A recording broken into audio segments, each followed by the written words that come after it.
गोया बातों बातों में ही कम हो गए। बस 1 साल और यहाँ गुजारेंगे और अगले साल अयोध्या को पधारेंगे। हाँ प्रिय जी,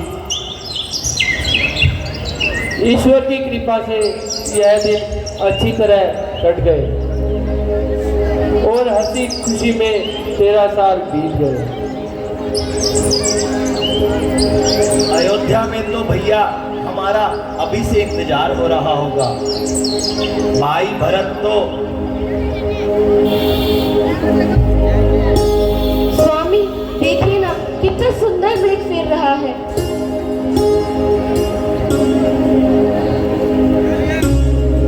बेशक मृग तो अति सुंदर है।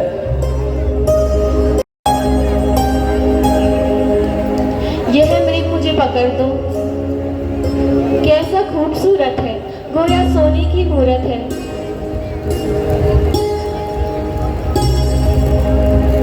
सीते, यह हमारे पास ही तो फिर रहा है, भला इसे पकड़ने की क्या जरूरत है? मैं इसे पालूंगी और अच्छे अच्छे जेवर इसके गले में डालूंगी और हरी हरी घास इसे खिलाया करूंगी और इससे अपना दिल बहलाया करूंगी। मुमकिन है कि वह मृग भाग जाए और हमारे हाथ ना आए। हाथ ना आएगा तो भागकर कहाँ जाएगा? भागने की तुमने अच्छी कही। आप कोशिश तो करो, अगर जिंदा हाथ ना आया तो मृगशाला ही सही।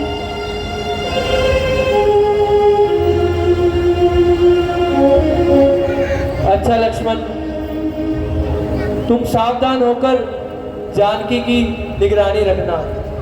इस जंगल में बड़े भयानक राक्षस रहते हैं, एक क्षण के लिए भी जानकी को अकेला ना छोड़ना। जो आज्ञा भैया।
लक्ष्मण, जल्दी आओ।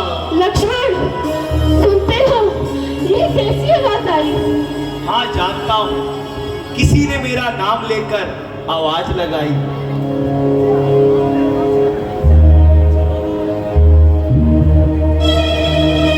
किसकी? तुम्हारे भाई की आवाज है। आपको मालूम नहीं इसके अंदर क्या पोशीदा राज है।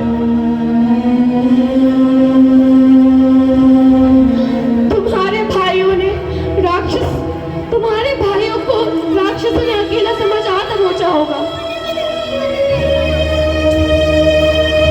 और उन पर अवश्य ही कोई संकट आया है और उन्होंने तुमको सहायता के लिए बुलाया है। संकट?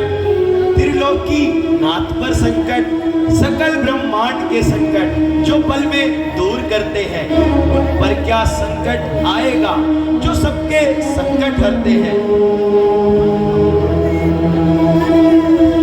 लक्ष्मण, तुम विपत्ति के समय भाई के काम ना आओगे तो क्या फोड़े पर लगाए जाओगे?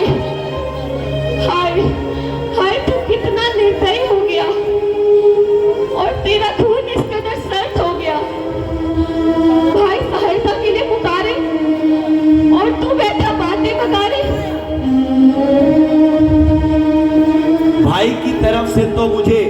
पूरा इत्मीनान है।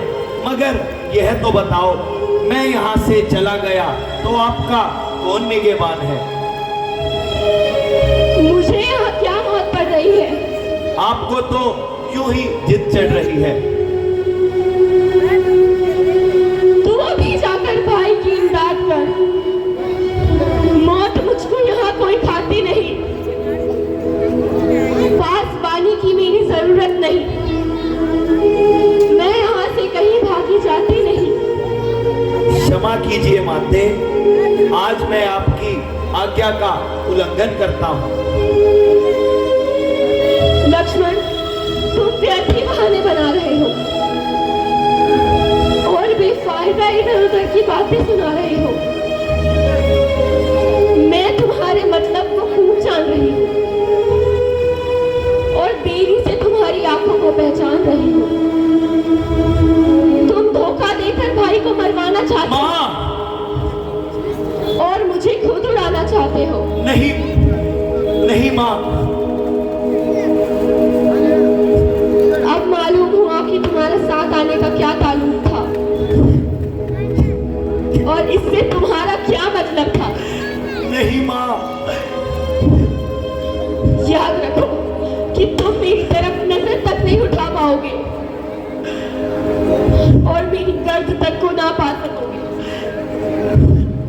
जीवन है तो श्री राम के साथ, नहीं माँ, नहीं। अन्यथा जान पर जेल जाना मेरे लिए मामूली बात है। भाई लक्ष्मण, हे विधाता, आप सुन रहे हो ना, ये मैं कैसे पाप का भागी बन रहा हूँ। आंखें ये फूट जाए यदि बद नजर करूं और नरकवास यदि पाप का चिंतन करूं।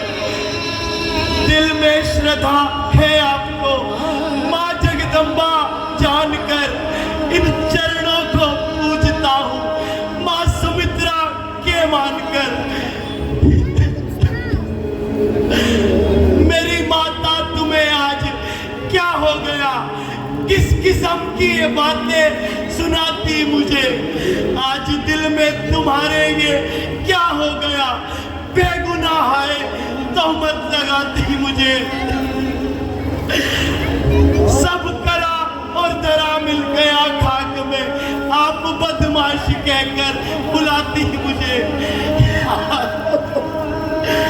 आज अपने ही कानों से ये क्या सुन रहा? मौत भी तो नहीं है आती मुझे। माँ, साथ आया था बेशक इसी वास्ते, आप बदमाश कहकर बुलाती मुझे। खूब की परवरिश खूब बदला दिया, खूब दे दे के लोरी सुनाती मुझे। माँ,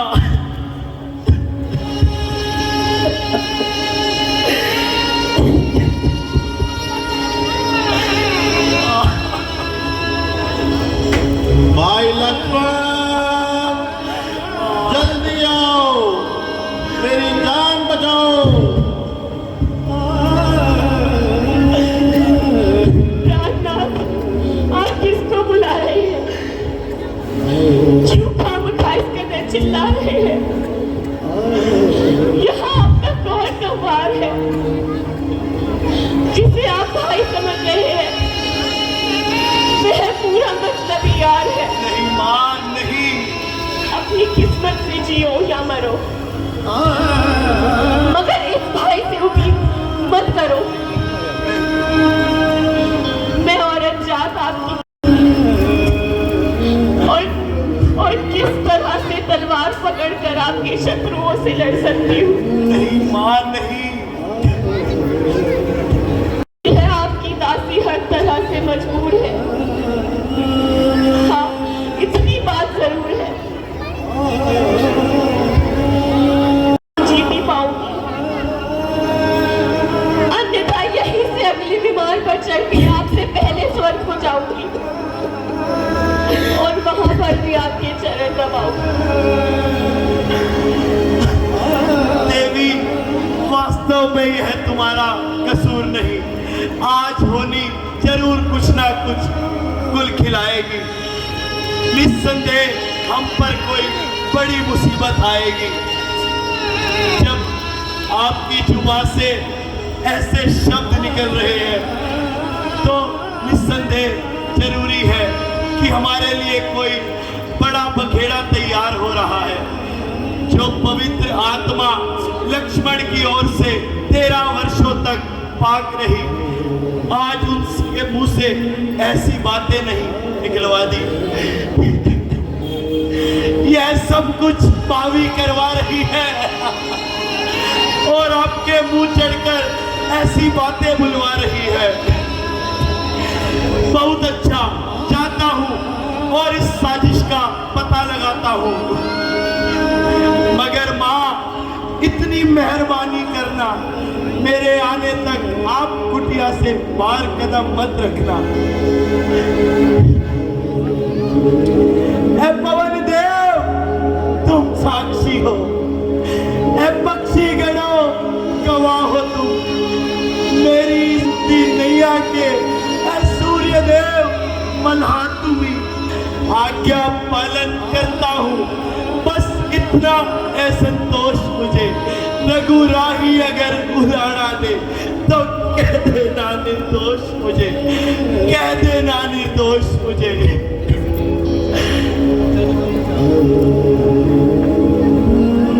अच्छा माता, मैं जाता हूँ, आप सावधान होकर रहना।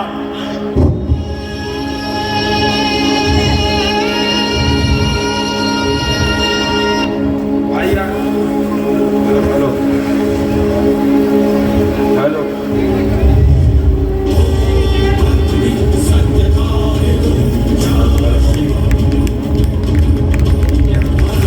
आज्ञा के भीतर दास रहा, तुम इस रेखा के भीतर रहना। इस रेखा का उल्लंघन कर जब पंचवटी में आएगा है आन से इस लक्ष्मण की तत्काल भस्म हो जाएगा।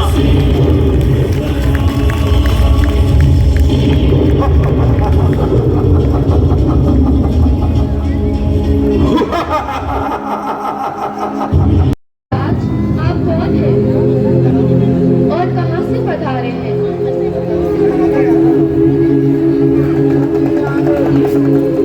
साधुओं का क्या नाम और कहाँ रहने का मुकाम?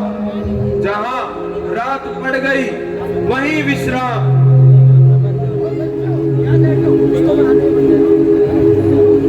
फिर यहाँ किस लिए दर्शन दिए? भिक्षा के लिए। अहो भाग्य, जो कुछ कंदमूल उपस्थित है ग्रहण कीजिए।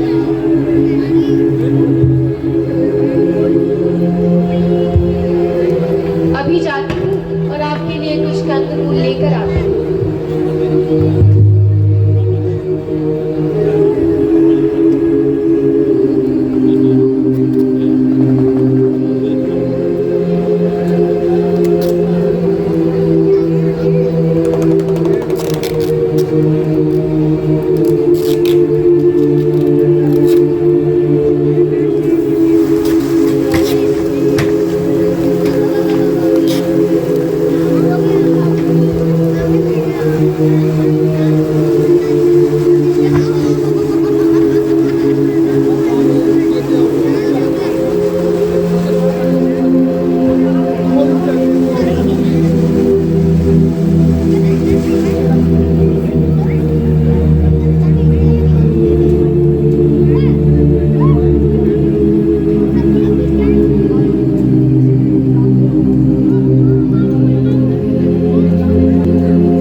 हैं तो बाहर आकर दो, वरना साधु चले।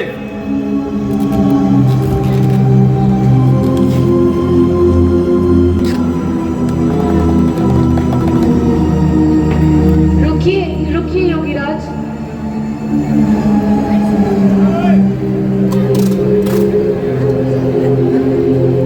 भिक्षा तो मैं बाद में लूंगा, पहले अपना नाम और पता बताइए। भगवान, सीता मेरा नाम है और मिथिलापुरी पैदाइशी मुकाम है। श्री राम जी की अर्धांगिनी हूँ और महाराज जनक की दुलारी हूँ। पिता की आज्ञा से मेरे स्वामी 14 वर्षों के लिए वनों में आए हैं। उनकी सेवा के लिए मैं भी साथ पधारी हूँ। मेरे देवर लक्ष्मण जी भी मेरी सौतेली सास की जाए हैं, वह भी हमारे साथ आए हैं। 13 साल से इन वनों में भ्रम कर रहे हैं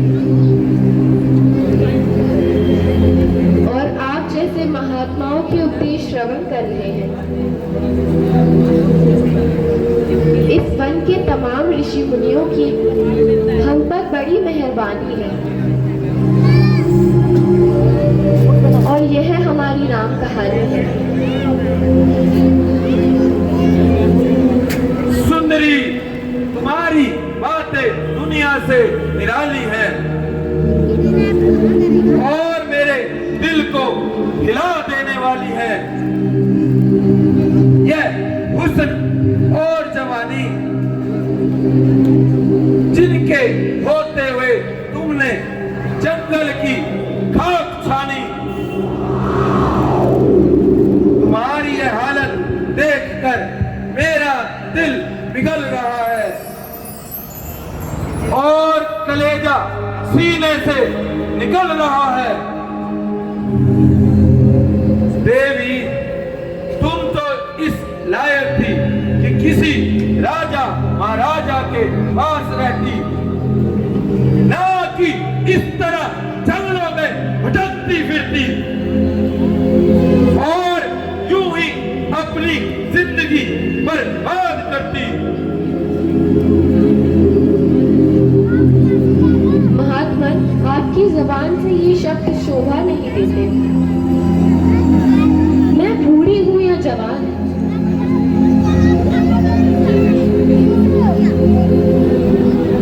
लेकिन क्या लिहाज है,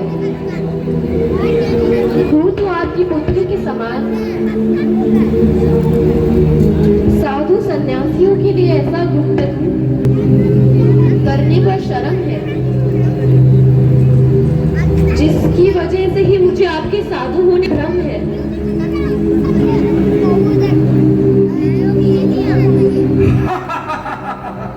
तुमने बिल्कुल सही पहचाना, ना तो मैं साधु हूँ, ना मैं सन्यासी हूँ, बल्कि लंकाधीश रावण हूँ, रावण हूँ, रावण हूँ।